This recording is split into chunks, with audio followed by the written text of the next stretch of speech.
Тэнгэрт цайлсан 100.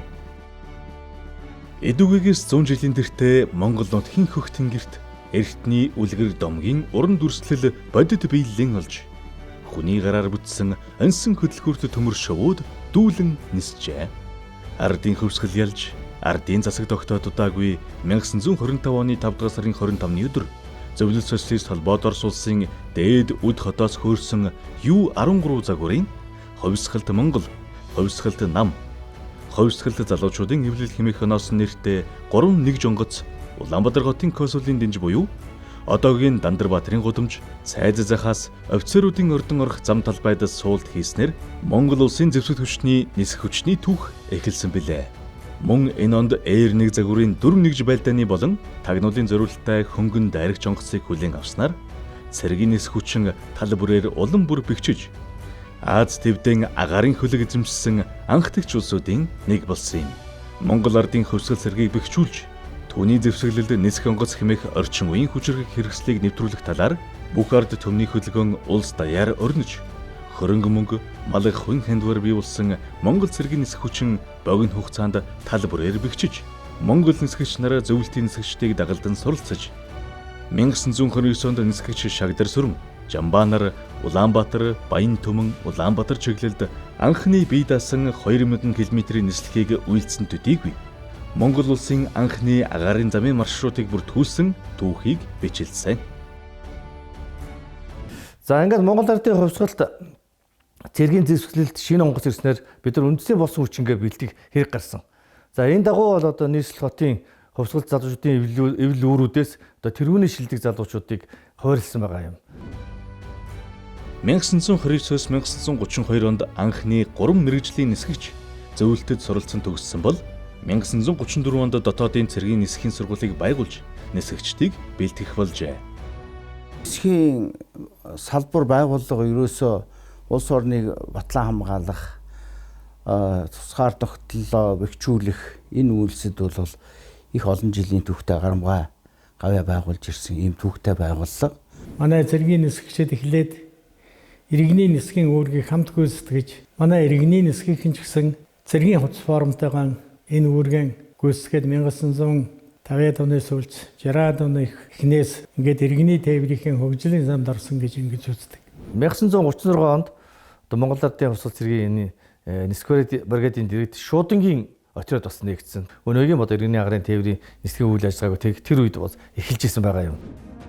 1932 онд ардын засгийн бодлогыг эсэргүүцэх хөдөлгөөнийг дарах ажиллагаанд цэргийн сүр хүчийг үзүүлэх, ажиглалтын зорилгоор онгоцыг ашигласан нь анхны байлдааны үүрэг байсан бөгөөд 1936 онд Япон манжийн зүгээс явуулсан 8 удаагийн их бага зэвсэгт халдлага төрөмгийлэлд Монгол ардын хувьсгал цэргийн нисэх отряд тухай бүртэн шийдвэртэй дайралтуудыг өгч дайсныг нийцааж байжээ.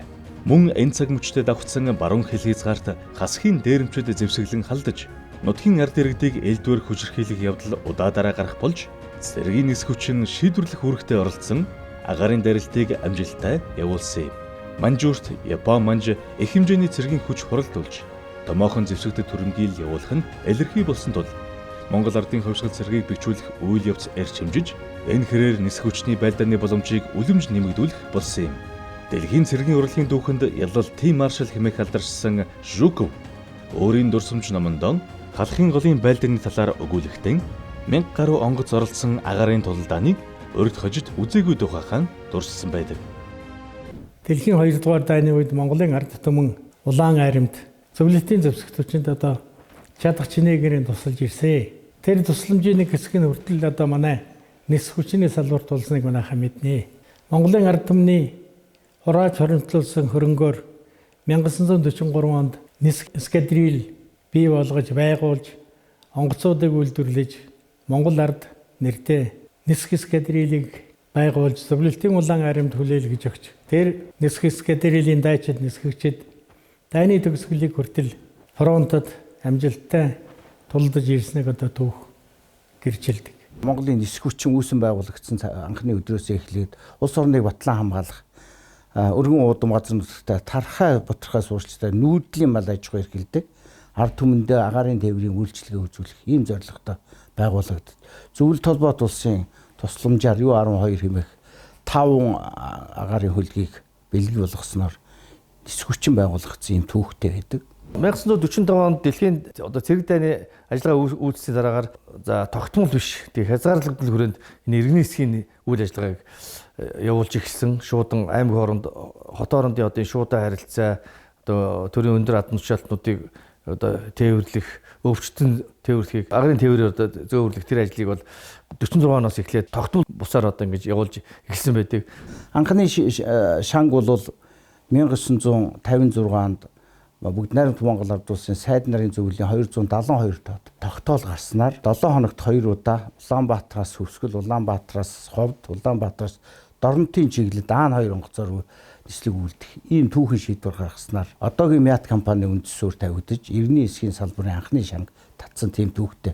Тэр 2 салаад явдаг үеэс нэхлээд одоо хөдөөгийн аймагуд тусвар одоо нэг онгоцтой Аан 2 онгоцтой.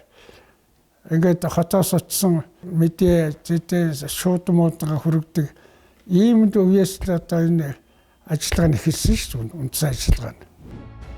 Монголын ардын арим орчин үеийн өвч бүрэн зэвсэглэгдсэн Аз твдэн дээгүр орох байлдааны өндөр боломж шатавхтай айран болж төлөвшсөн цаг үед цэргийн нисэх хүчний тусгай зориулт бүхий 109, 137, 265, 251, 318 319-р ангиуд төр засаг их хорон ард түмэндэн оргисон тангаргаан үнчээр биелүүлж түүхэн үргээ нэр төртөө гүйцэтгэж ирсэн юм. Бидний одоо надтай хамт ажиллаж ирсэн багш нисгч нараас бол одоо Яндан гэж жигэмдийн Яндан гэж алдартай мундаг тийм нисгч байсан. Би 1966 оны 9 сарын 20-нд энэ ардын зэргийн 109-р ангид онгоцны моторчин гэдэг орон зоон дээр тухайн үед бол энэ нэрлэжээс одоогийн бол механикчаар орж ажилласан. Ингээд 1968 он хүртэл ажиллаад 68 оноос сөнөөгч онгоцны сургууль Оросын холбооны зүйл толгойн улс руу явсан. Ингээд 1971 онд төгсөж ирээд энэ ангидаа усан ажилласан. Батлан хамгаалах яамнамал өргөжин тэлж цэргийн ангиуд бол нэмэгдэхин хэрээр тэднэрийг шуурхай удирдлагаар хангах зорилгоор тус эскадрилийг байгуулсан. Ингээд үүнийхээ дагуу бид бол цэргийн ангиудтай янз бүрийн төрөл бүрийн холбоо барих, цэргийн үүргийн дагуу ачаад дэш тээвэрлэх, шалгалтын мөрөлдөхөнийг бол хөргөж өгөх. Өдөрний хээрийн сургуульд бол ангиудын хооронд нь удирдлагаар хангах иймэрхүү үүргүүдийг л бол хийж ирсэн. 1970 оноос хойш ардын армийн 137 дугаар ангийн нарийн дээр нисэх хүчинд нисхийн сургууль Зөв Толгойд улсын Краснодар хотын нисэх хүчний дунд сургуулийг төгсөж ирээд 72 оноос хойш тус ангид байлдааны нисэгч, ахлах нисэгч, хэсгийн дарга дараа нь Гагарины активын төгсөж ирээд тус ангид ерөнхий иш дөрвөн эскадрилийн захирагчаар ажиллаж энэ хугацаанд багш нисэгч 12 шавьтай байлдааны дуунаас урдан сөнөгч бомж онгоцны дарга багш нисэгчээр тус ангид ажиллаж байлаа. Анги байгуулагдсан цагаас эхлээд 1986 он хүртэл Зөв Толгойд улсын байгалийн цэргийн тойргийн бүгд найрамд Монгол ард улсын нутаг дэвсгэр дээр дархан ноёны хүндэд энд байрлаж байсан. Хорооны бүрэлдэхүүнд орж 4-р эскадрил нэртэй явж ирсэн. Монгол зөвлөлтийн нисгч нар зөвлөлтийн одоо удирдлаганд нэг хэсэг ажиллаж байсан. Цэргийн нисэх хүчний байлдах чадвар, байлдааны боломж, боловсон хүчний боломж чадвах нь энэ хүрээнд улам өснө нэмэгцээр орчин үеийн дуунаас хурдан онгоцыг зэвсгэлдэн авч мэрэгчсэн нисгч нарч бэлтгэгцээр байв. Тухайлбал 1970 онд дуунаас хурдан МиГ-15 сургууль байлдааны нисэх онгоцыг зэвсгэлдэн авч саран гэрэл, үүснийг, пөрөвдөрж, цогц сайхан нар Зөв Толгойд улсад нисгчээр төгсөж ирсэн нь Монголын ардын армийн байлдааны боломж чадвахыг үлэмж хэмжээгээр нэмэгдүүлсэн юм. 1971 онд тохиосон ардын хувьсгалын 50 жилийн ойн парад цэргийн ёслолын жагсаалд цэргийн нисэх хүчин оролцож ард түмэндээ мэрэгжлийн эд хаваа гайхуулсан бол 1972 онд байлдааны бөмбөгдөлттэй нислэгийг дээрх онгоцоор үйлдэж улмаар 1973 онд явагдсан Хэрлэн 73, Говь 77, Найрамдал 79 зэрэг Монголд байрлаж байсан зөвлөлтийн аримтай хамтарсан өргөн масштабын томоохон хээрийн сургуулиудад цэргийн нис хүчин амжилттай оролцож төр засаг цэргийн дээд удирдлагаас өндөр үнэлэлт авсан юм. Дэлхийн томоохон зэвсгийн үйлдвэрлэгч зөвлөл холбоод улсын 3 дахь үеийн хүчирхэг зэвсэглэл дууны хурднаас 2 дахин хурдлах хүчин чадалтай тэрэлтэй хөдөлгөөрт МиГ-21 цөнөг шонгоц. МиГ-24 байлдааны нисдэг тэргийг манай цэргийн нисгэгч нар чадварлаг эзэмшиж тэр хэрээр Монголын ардын армийн байлдааны боломж тасралтгүй өснө нэмэгдсээр байсан бөгөөд түүнийг зоргол 87 сургуульд бүрэн дүрэн илтгэн харуулсан байдаг. 1978 онд үндсэндээ байлдааны 12 МиГ-21 онгоц ирж тэгээд бүх нисгэгчнэр одоо энэ онгоцон дээр бэлтгэгдэж эхэлсэн. 1981 онд ардын хувьсгалын 60 жилийн парадын нислэгт манай эскадрил бүрэн бүрэлдэхүүнээр 12 онгоцтойгоо оролцсон. Анхны холбооны хангалтын батальон бий болсон. Энэ холбооны хангалтын батальон бол нислэгийн бүх одоо хангалт үйлчилгээний холбооны хангалт үйлчилгээг хариуцж ажиллаж байсан. Энэ дээр нисхийн анги нислэг үлдэхэд бас 3 төрлийн аэродромыг тонголсон байх шаардлагатай байдаг. Холбоо аэродром техникийн хэрэгслэр энэ одоо үндсэн аэродромын холбоо аэродром техникийн хэрэгсэл, мөн бэлтгэл аэродромын холбоо аэродром техникийн хэрэгсэл, нөөц аэродромын одоо холбоо аэродром техникийн хэрэгсэл. Энэ бүх аэродром техник холбооны одоо хангалтыг энэ батальон маань хийж гүйцэтгэж байсан. Ингээл одоо анх бол бид Төв аймгийн Алтан булаг суманд үдсэн газраа шилж яваад ангийн ирээдүйн ангийн одоо байгуулах талбай нэг ясандаа л одоо газрын өмчүүлээд манай шилж ич. Ингээд 84 онд одоо явган цэргийн үйл ажиллагааг агаараас дэмжих байлдааны нисдэг дэргэний 251 дүүр анги гэж байгууллаа. Нислэгийн албан өөргөөсч ямар нэгэн осол аварын тохиолдлоор буух шаардлагатай үед бол тэр аэродrom бол бэлэн байж ах ёстой. Энэ анги яаж ажиллаж тийм л ажил хийн. Монгол орнд өрнөсөн ардчилсан хувьсгал, нийгэм, эдийн засгийн томоохон өөрчлөлтийн нөлөөгөөр Монголын ардын армийг цомхон чадварлаг, мэргэжлийн чиг баримтшаатай болгон өөрчлөх цэргийн шинжилгээний бодлогыг эргэлт буцалтгүй хэрэгжүүлэх болсон. Энэ хүрээнд улс орны эдийн засгийн боломжоор шалтгаалan өртөг зардал өндөртэй нисэх цэргийн хүчний хөгжил зогсон байдал хүрч, улмаар зэвсэглэл техникийн хоцрогдолд хүрч, нисгэгч, нисхийн техникийн хүний хүчний бодлого алдагдж, уналтад орсон юм. Одоо чинь иргэний нисхийн тухай хууль гэж байсан, улсын нисхийн тухай хууль гэж байгаагүй учраас иргэний нисхийн хуультай энэ тэнцвэр хэмжээний хуулийг бид нар боловсруулах тийм үүрэгтэйгээр янзын айтайх хууль боловсруулсан. Ингээд үндсэндээ бол агаарын довтлогоо самгаал зэрэг агаарын цэргийн үүрэг гүйцэтгэх хууль эрхцэн үндэслэл тавигдсан. Хуулиа батлуулах гээд өргөн барьж явах тэр үед хууль зүйн дотоод иргэн яам их хурлын хамгийн газраас за энэ иргэний нисхийн тухай хуультай ижил төвчний хууль юм байна энэ улсын нисхийн тухай хууль. Тэгэхээр энэ хоёр хуулийн дээд талд агаарын орон зайг нисгэд ашиглах тухай хууль гэж тэр малгай хуулийг хийж өгөх их зүйтэй юм. Энийг танай ажлын хэсэг дахиад хийгээд өгөөч гэх. Тэгээ бид нар бас яг тэр ажил руу хандсан шамлал орсон. Ингээд хуулийг боловсруулад бид нар зэрэг хоёр хуулиа батлуулж ялаа. Холбогдох хууль эрх зүйн баримт бичгүүд боловсруулагдсан батлагдсны дотор зэвсэг түвшний байгуулалтыг 2005 он хүртэл хөгжүүлэх хөтөлбөр, цэргийн байгуулалтыг 2015 хүртэл хөгжүүлэх хөтөлбөр зэрэг урт дунд хугацааны хөтөлбөрүүдэд тусгагдсан агаарын цэргийн хөгжил, цэргийн нис хүчнийг хөгжүүлэхтэй холбоотой заалтууд тэдгээрийн хэрэгжилттэй салшгүй холбоотой. Тэгээд зэвсэг түвшний шинжилгээний бодлогын хүрээнд тус ангид 2008 онд Оросын холбооны улсаас хамгийн сүүлийн үеийн зэвсгэл техникийн нэг болох Ми-171 Е-завгрын 2 нэгжийг нийлүүлэхээр болсон нь манай ангийн тэр онгоцоо хүлээж авах бэлтгэл ажил явагдаж эхэлсэн. Энэ хэлэлцээрийн хүрээнд Монгол улсын Жанжин штабын дарга дэслэгч генерал тоогоогоор галуулсан ажлын хэсэг Оросын холбооны улсад очиж одоо зэвсэг техникийн талаар ямар зэвсэг техник авах уу гэдгээ ярилцаж тогтсон. За энэ хүрээнд бол нисэх хүчинд Ми-24, Ми-8, бичөөрөө зэрэг одоо ер нь чухал зэвсэг техникийг авахар шийдэж за энийгээ бол 2008-аас 2009 оны хооронд нийлүүлэхээр одоо тогтсон байдаг.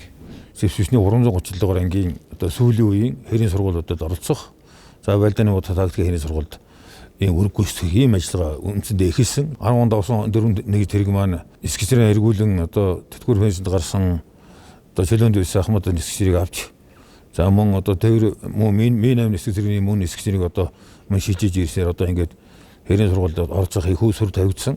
2019 онд МиГ-29 сонгоц 2 ширхгийг 11 сард нийлүүлж Монгол улсынхаа нисэх хүчин бол сөнөөх сонгоцтой болж нисгээ үйлдэж эхэлсэн. За дараа нь бол 4 сөнөөх сонгоц нийлүүлэгдэж ингээд нисэх хүчин бол одоо хөгжиж байгаа. Шинэ зуунд Монгол улсын зэвсэг түвшний нэрийн хүчс болсон чухал үйл явдал бол энхийг сахиулах ажиллагаанд манай албаагчид үүрэг гүйцэтгэх болсон явдал юм. Бэлтгэлд турандаа бат сөхөд цэргийн нисгэгчдийн энхийг сахиулах ажиллагааны анхдагч болж үүрэг гүйцэтгэж байсан бол хожим цэргийн нисгэгч, инженер техникийн ажилтнууд Афганистан улсад нислэг тэрэгний техникийн засвар үйлчилгээний сургалтын багт 8 ээлжинд үүрэг гүйцэтгэж цэргийн инженер техникчдийн алдар гавьяаг мөнхөлсөн билээ. Одоо ирээдүйд бол Монгол улсын одоо энэ манай цэргийн нисгийнхэн маань одоо Судан болон бусад олон улсын энхийг дэмжих ажиллагаанд бас өөрөг гүйцэтгэх юм бол энэ бол зэвсэг түвшний чадвар, агаарын цэргийн чадварыг бас одоо нэг шат ахиулсан тийм сайхан одоо сургалт бэлтгэл болно гэдэгт бол итгэлтэй байдаг. Цэргийн нисэх хүчин энх цагтаж эх орон ард түмнийхэн төлөө үнэнчээр зүтгэж олон улсын болон хоёр талын хамтарсан сургууль дадлагууд байлдааны бодлоготой сургуулиудад оролцохын зэрэгцээ дадлагын болон хуваарь нислэг гамшиг ослын голомтод үүрэг гүйцэтгэх эмнэлгийн тусламж татан гаргалт аврах эрен хайх хэлийн хяналтад дэмжлэг үзүүлэх зэрэг онцгой болон тусгай үргийн нислэгийг байгаль цаг үеийн ямар ч нөхцөлд өдөр шөнийг ялгалгүй мэрэгжлийн өндөр ур чадвараар тасралтгүй гүйцэтгэж хүлээсэн үргээ нэр төртэй биелүүлсээр байна. Манжирок хотод очиж горны алтад очиж ингэж оролцож ингэж 171 нисэг тэргээр бол одоо үндсэндээ шөхөр сандын нисэг хийсэн. За энэ байлдааны тэргүүн дээр бол үндсэндээ байлдааны буудлын харуултыг бол амжилттай хийж гүйцэтгэсэн юм аа. Энэ бол 1990-ад оноос хойш тасраад байсан 10-20 жилийн дараа одоо энэ сургуулиудыг амжилттай хийсээр. За манай залуучууд сүүлийн төгсөж ирсэн хүмүүсийн харуултанд мөн сайхан оролцсон. За манай хуучин ахмад эсгэгчээр ингэж оролцож ингэж үүрэг гүйцэтгэсэн юм аа. Онцгой байдлын чиглэлээр маш их ажил хийсэн. Зүгээр санд суухад бол Отхон тэнгэрийн уулчдын осол тэнд нислэг маань очиж голлох үргийг хийлээ. 2017 онд Монголын 4 өнцөгт ийм хүрэл баг нь босгосон. Тэр хүрэл багныг босгоход тийшээ тэр багныг босгох материалыг тээвэрлэх боломжгүй. Яг гэвэл тийшээ машин явах боломжгүй учраас тийм учраас бид нар зөвхөн тэр бүх ажлыг нислэг тэрний одоо оролцоотойгоор гүйцэтгэж ялаа.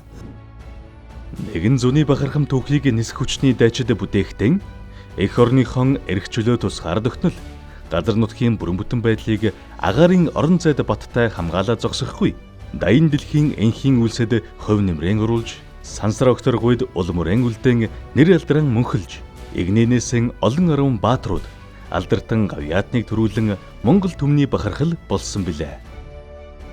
Зэвсэг түвшний жанжинчтай батлан хамгаалах юм иргэний нисхийн удирдах газрын хоорондын уялдаа холбооны үр дүнд манай нисэх хүчин орчин цагийн байлдааны онгоцны бэлтгэл сургуулийг бол амжилттай зохион байгуулж ирсэн юм аа. Одоо орчин үед МиГ-29 мөн одоо МиГ-117 нислэг тэрэг мөн Ми-124В байлдааны нислэг тэргүүдээр нислэгийн одоо үүргийг амжилттай гүйцэтгэж байна. Бидний одоо гол зорилго бол нэгдүгээрт улсын агаарын хөлгийн улсын нисхийн одоо эрх зүйн орчныг боловсронгуй болгох. За улсын агаарын хөлийг эзэмш байгууллагуудын нисгч инженер техникийн бүрэлдэхүүнийг бэхжүүлэх, үнийн нөөцийг одоо бүрдүүлэх, за шаашлуул одоо нисэх одоо техник хэрэгслийг одоо хөгжүүлэх, одоо төр засгийн одоо бодлогот одоо тусгах юм том одоо зорилго тавьж байгаа. Тэнгэрт цайлсан 100. Нисэх хүчнээр овоглогддог эрхэм генерал, офицер, ахлагч, ажилтан албаагчид нисхийн үе үеийн ахмад дайчид тав хүндээ Монгол улсад нисэх хүчин үүсэж өгсөний түүхт 100 жилийн ойн баярын мэндийг хүргье. Нисэх хүчнийхээ дайчин замнал түүхэн бахархлыг мөнхжүүлэх, залуу хойшууд их орон чөмслийг төлөвшүүлэх, цэргийн нисгийн үйл ажиллагааг сурталчлан таниулах чухал ач холбогдолтой энэ хүү баримт кино хийгдэж байгаад туйлын баяртай байна. Өнөөгийн агаарын цэргийн бие бүрэлдэхүүн, зэвсэгнгээ шинжлэх, нисгийн ари дурмаа шинжилэн засварлах, өдөр шөнийн цаг улирлын ямар ч нөхцөл бүх төрлийн онгоцыг хүлээн авах хүчин чадалтай оншилгоо амжилт зүй засварын төвтэй болох зорилт тавин ажиллаж байна. Мөн эдийн засгийн үр ашигтай, бага уурын иргэн зэргийн хосмол зориулалттай, сургалт дадлагын онгоцтой болох агаарын дээвэрлэлтийн хүчин чадлыг нэмэгдүүлэх, улмаар инхийг сахилгах ажланд оролцох зорилт бид бүхэнд бас байгаа. Дадлагын дэрнжор, симуляц бүхий сургууль бэлтгэгчийн анх төвийг байгуулан, агаарын цэргийн сургуулийг байгуулан, өөрийн боловсон хүчнийг бэлтгэх нөөц бололцоо бид бүхэнд бас бий. Өнгөрсөн 100 жилийнхаа алдар гавьяа баатарлаг түүхийг дүүчээлэн шинэ 2 дахь зууныхаа амжилтын бөөхөг шинэ хуудсуудыг бид хүн амжилттай үргэлжлүүлнэ гэдэгт итгэлд өгс байна. Агаарын цэргийн нийт бие бүрэлдэхүүн болон нисгээр овлогддог эрхэм генерал, офицер, ахлагч, ажилтан албан хаагчид үе үеийн ахмад аж та бүхэндээ Монгол улсад нисэх хүчин үүсэж өгсөний түүх 100 жилийн ойн баярын мэндийг өргөн дэвшүүлье. Монгол улсын зэвсэг түвшний үндсэн тулгуур багны нэг агаарын цэргийн амин сүнс болсон цэргийн нисэх хүчний үйл хэргийн 2 дахь зууны хөгжил дэвшил цаглашгүй өндөрт цуцашгүй хурдаар эрчтэй урагшлан дэвжихийг хүсэн ерөөй. Цэргийн нисэх хүчний яруу алдар Бадар Тугай